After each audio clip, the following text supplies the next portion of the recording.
Bon, bah, bienvenue dans cette nouvelle vidéo. Donc là, on va aller labourer pour faire les radis. Donc ça fait une semaine que j'ai déchaumé. Donc on va déjà sortir la charrue qui était rangée là pour l'hiver. Donc je vais essayer de la sortir. Alors je vais essayer avec le gros si j'y arrive. Sinon je vais prendre le John Deere qui a les roues fines, c'est plus simple. Et on va la sortir, la graisser et puis après on va aller labourer. Bon, ça y est, la charrue est attelée. Donc là, je l'ai rentrée en marche arrière dans le garage. Donc maintenant, je vais graisser donc tout ce qui est donc là. Pareil en haut normalement. En haut pareil. Au niveau de la... Là aussi, il faut que je graisse. Et au niveau de la roue de terrage aussi derrière. Hop. Et puis là, au niveau du roue de terrage, il faut que je graisse pour l'axe pour bien qu'elle tourne. Parce qu'avec le sable, elle a tendance à vite se remplir et ça marche plus. Donc, quasiment à chaque fois que je laboure, il faut que je graisse au niveau de cet axe-là.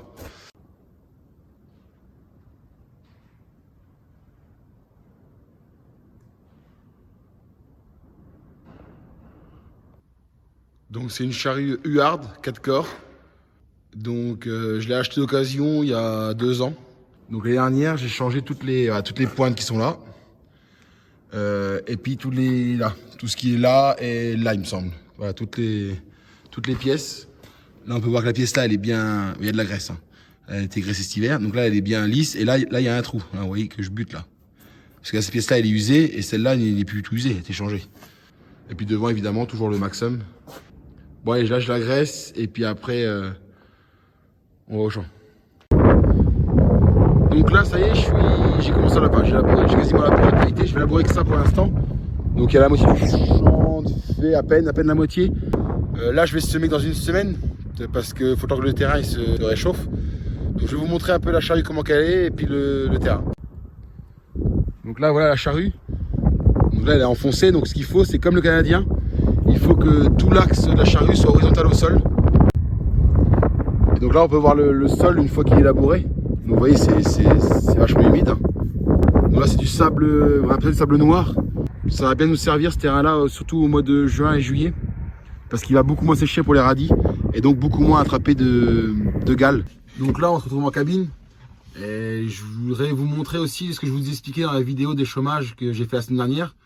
Je vous remets le lien en haut. Vous montrer le fameux bouton hydraulique, comment ça marche pour retourner la charrue. Donc là je finis mon passage, que je suis guide de labourer pour les radis. Et après je vous montre ça.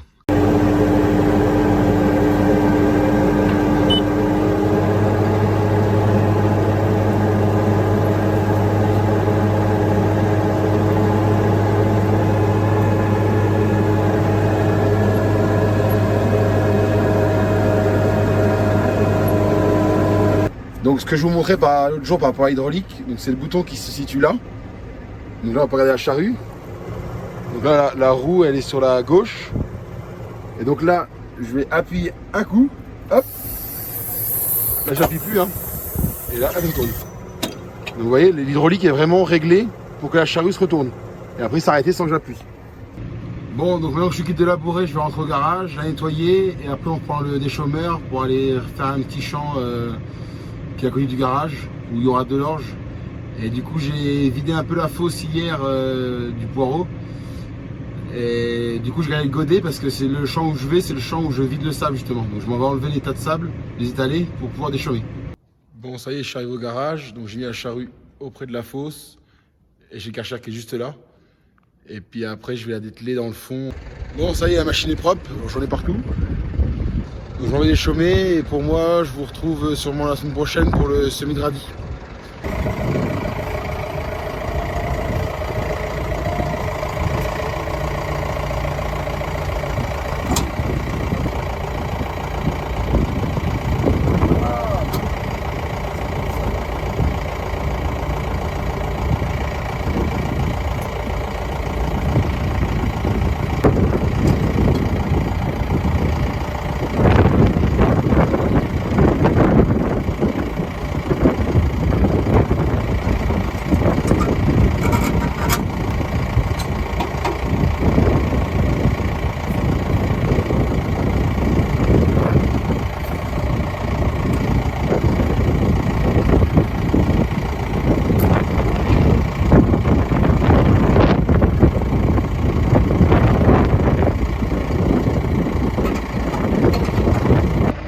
Bon, donc comme prévu, nous là une semaine plus tard.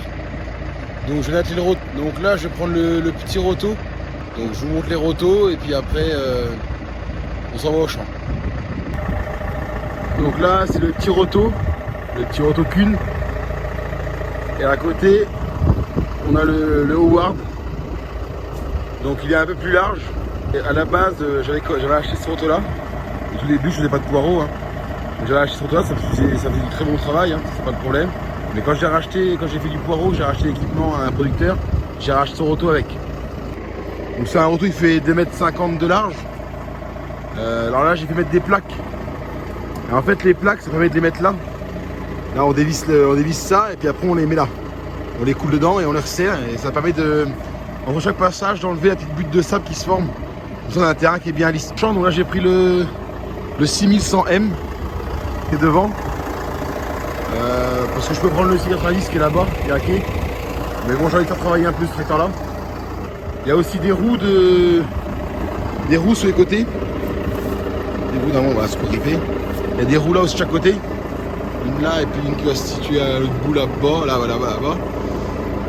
Et ça j'avais pris cette option là parce que ça permet quand on nettoie les champs en début de saison, quand on fait les bords de champ en fait on ramène toute la merde dans le roto. Ça permet de la mélanger et de l'incorporer dans le roto et de la fraiser. Donc là on s'en va au champ de radis. Donc là ça y est, je suis arrivé au champ, donc je me suis mis en ligne. Je vous montre vite fait le terrain, comment il est depuis que j'ai labouré. Et puis après on va faire le passage de roto. Donc là aujourd'hui il y a un petit peu de vent, donc ça va bien sécher derrière. Donc là c'est là où j'ai labouré la semaine dernière. Donc pour vous il y a quelques minutes. Donc là voilà, on peut voir que le terrain voilà, il a bien. Là les mottes ça a séché un peu.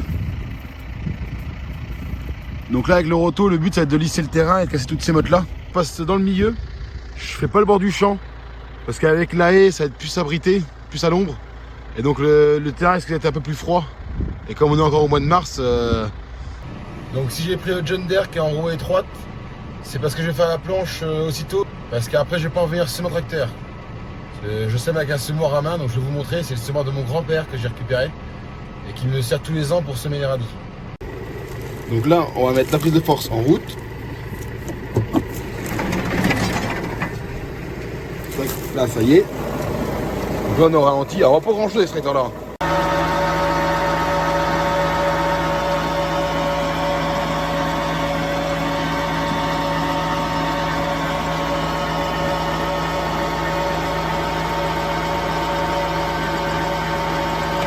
Donc ça y est, là c'est parti. Donc là je roule à 1,8 km/h.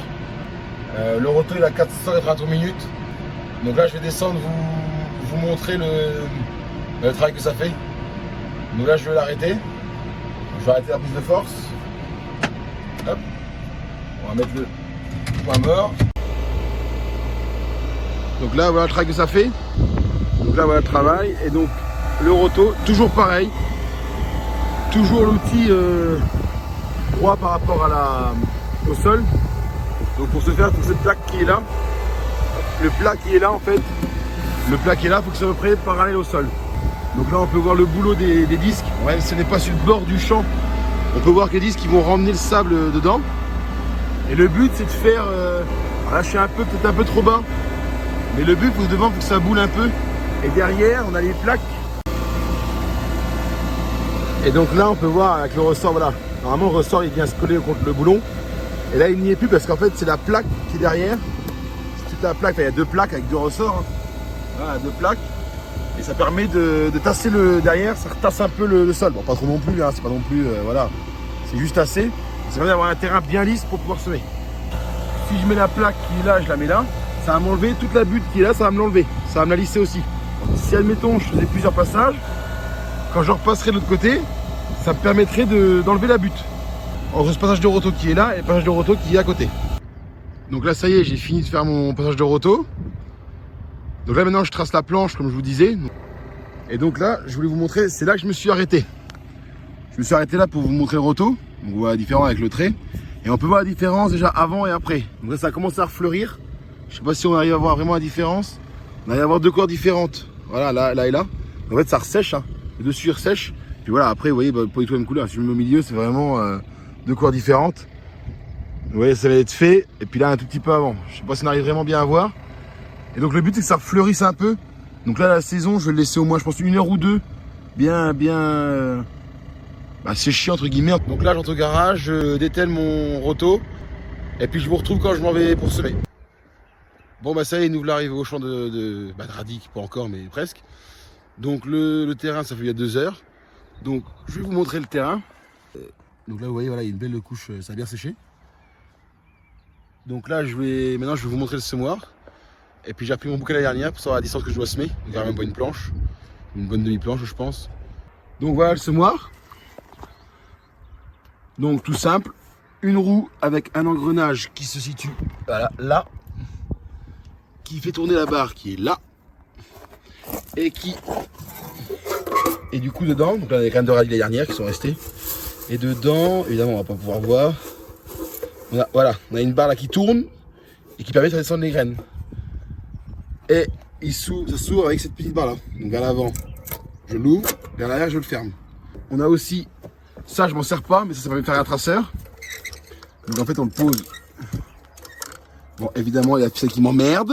Donc là on a un traceur, donc moi je m'en sers pas. Mais en fait voilà on le pose comme ça. Et en fait le poids fait une trace et on peut la régler avec le papillon qui est là, évidemment qui ne sert pas donc il tourne pas. Parce que moi vous allez voir que je sème les rangs vraiment serrés les uns contre les autres. Et donc le semoir c'est pas compliqué, on a un socle qui est là, qui fait le sillon. Et derrière on a des genres de rabatteurs qui ramènent le sable. Et la roue derrière on peut appeler une roue plombeuse si on veut, qui va rappuyer le terrain.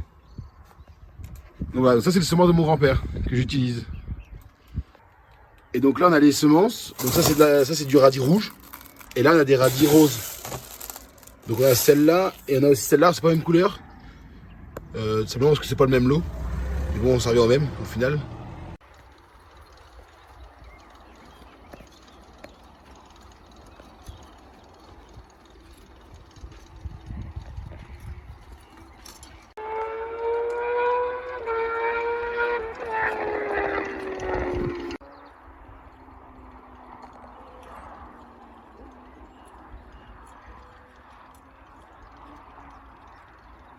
Bon, bah, ça commence bien. Première petite bêtise, entre guillemets.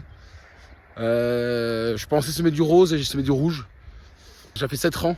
On fait sur une planche, je mets entre 10, 11 rangs ou 12 rangs. Je me rappelle plus trop, je vais vous le dire à la fin quand j'aurai fini de semer. Donc je vais vous montrer les graines et je vais vous montrer comment du coup je vais réparer, entre guillemets, ma connerie. Bah je pensais vraiment, c'est le début de saison, hein. C'est le début de saison et je pensais vraiment que j'étais sur du rose. Bon bah c'est pas grave, on va corriger ça comme on peut. Moi je vous montre les radis. Donc là voilà la planche, là ça je me suis arrêté. Après j'ai autre marque qui est là-bas si on la voit, qui est un peu plus foncée. Donc là j'ai fait donc 3 rangs d'un côté et 4 de l'autre. Alors ça se peut-être pas très bien les rangs. Donc je vais essayer de trouver des graines. Alors attendez, sur ce dernier rang que j'ai fait. Donc là, voilà, on voit une. On voit une qui est ici. On voit une qui est là. Ouais, peut-être d'autres deux. Hein. Voilà, vous voyez, une là, une là, une là. Donc après, c'est des radis rouges, donc c'est moins épais que des radis roses. Et donc là, du coup, j'ai fait une belle longueur en radis rouge sur 7 rangs. Donc ce que je vais faire maintenant pour réparer un peu ça, je vais quand même semer le milieu, mais je vais le semer en rose. C'est pas grave, ça va pousser quand même, hein. C'est pas le problème. Et je vais ressemer donc 12 rangs complets de cette marque là, la marque là-bas. Et je vais ressemer donc du coup 5 rangs dans le milieu. Ça va permettre de faire quand même plus de rose que de rouge. Parce qu'évidemment on vend plus de rose que de rouge. Donc là on va changer les graines et puis après on continue à semer.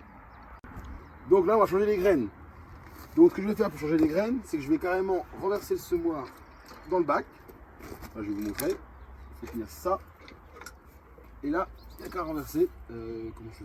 Comme ça. Hop. Tac, il est vide. Et là, on va remettre les autres.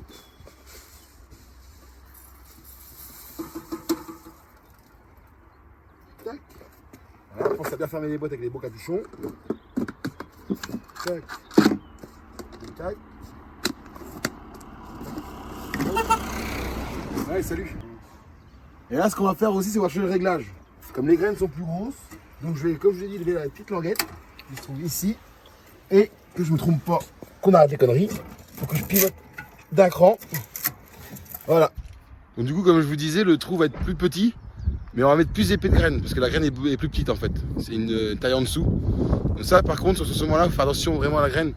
C'est pas comme, par exemple, une carotte, quand on se met avant avec les carottes, on avait un poids aux 1000 graines. Là, le poids 1000 graines, entre guillemets, on s'en moque. Le principal, c'est d'avoir une taille de graines par rapport au trou. Donc là, j'ai trouvé mon réglage avec ces graines-là. Donc quand j'achète mes graines auprès de mon négoce, je veux ces graines-là. C'est ce que je lui demande. Donc pour les radis roses, c'est du 2,6, 2,8. Et du coup, les radis rouges, j'ai pas la taille en tête, mais c'est du 3, 3,2. Donc c'est ce qui fait que je change de trou. Pour la densité et pour la taille des graines.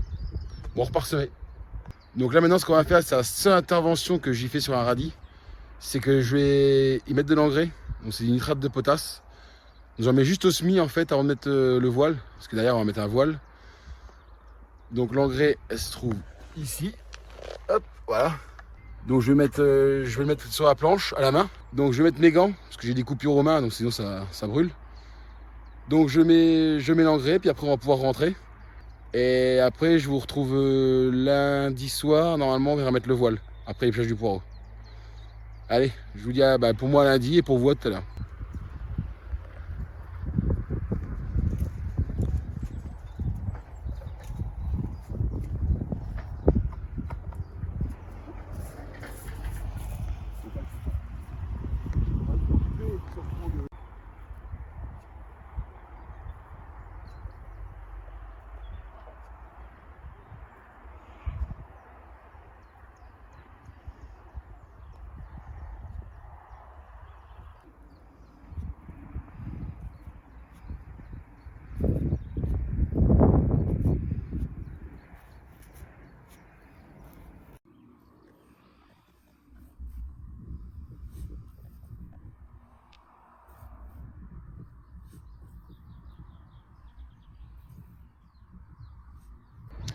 Bon bah ça y est, on se retrouve le lundi soir.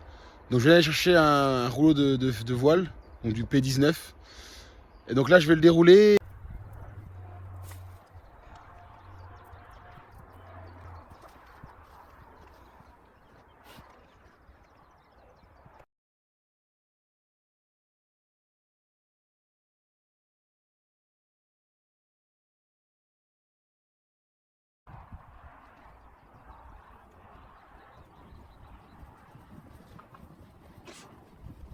Bon ça y est, je viens de dérouler le voile.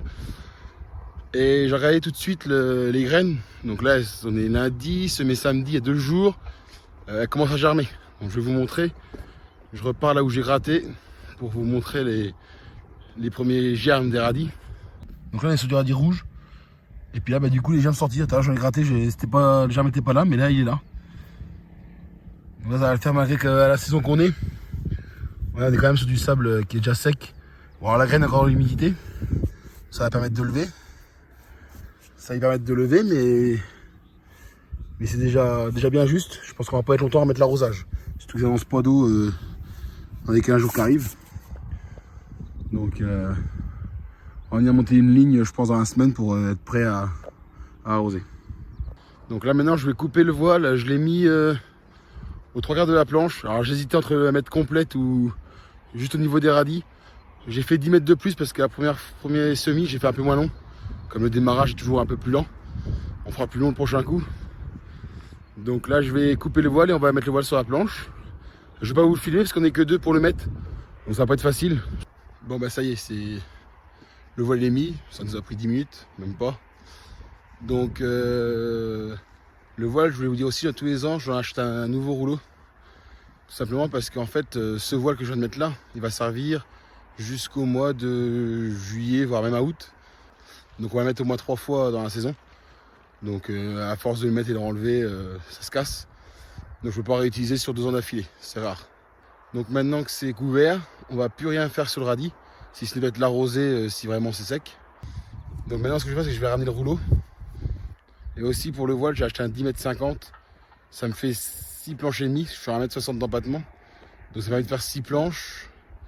Donc 3 semaines, parce que je sème 2 fois la semaine. Sauf là que j'ai semé samedi, dimanche.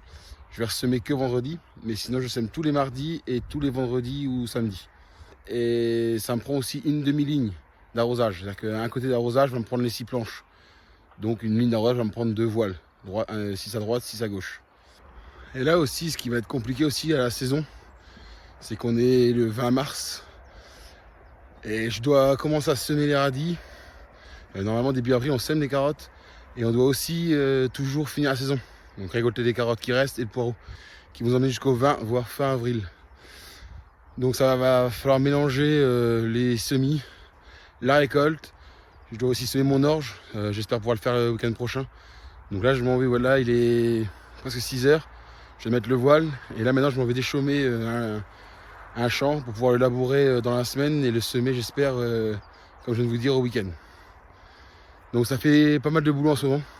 Alors je sais pas que ça me fait double journée, mais ça rallonge bien les journées le soir. On va faire le dos rond pendant un mois et puis on va essayer de suivre comme on peut. Et puis pour nous, la vidéo va s'arrêter là. J'espère qu'elle vous aura plu. Si vous avez des questions, n'hésitez pas à les poser en commentaire. Et puis moi, je vous dis à bientôt dans une prochaine vidéo. Salut!